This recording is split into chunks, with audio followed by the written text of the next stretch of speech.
Tignan mo yung mukha mong dumi, oh. Nakatapos siya ng kumain ng yogurt. Ngayon kumakain na naman siya ng sausage. Then he likes it. No? Then he eats it up. Yeah? Can you say hi? Hi. Hi. Hi, guys.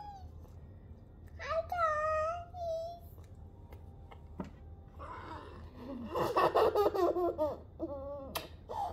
Si Mami.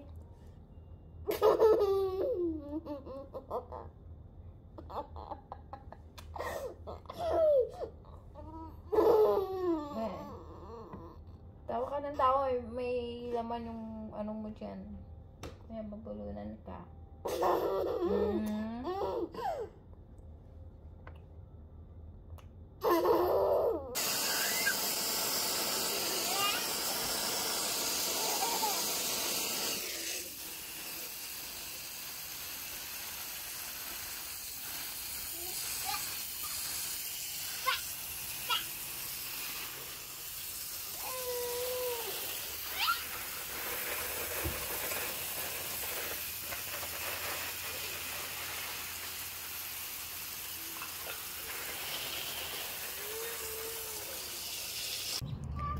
So yung aming Kuya Leon ay nag-i-enjoy sa mga manok.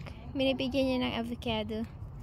Yung natira na avocado ni Gavin ay nakalimutang ilagay sa ref, kaya hindi na pwedeng makain. So binibigyan ni Kuya Leon sa manok, and then binigyan niya din ng watermelon.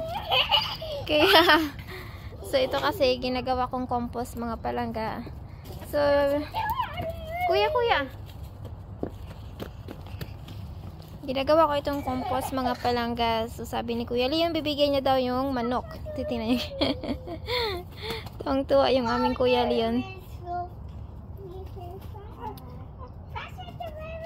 Special delivery daw.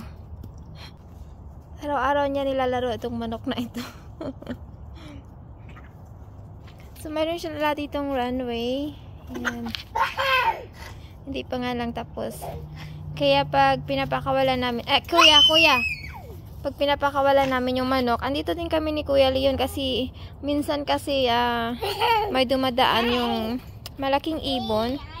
Nangunguha ng manok yun, kahit aso nga, basta yung kaya lang nilang buhatin, yung maliliit na aso. So kaya binabantayan namin yung aming manok dito. Ano din yan, vitamin D din para sa aming Kuya Leon. No, that's dirty.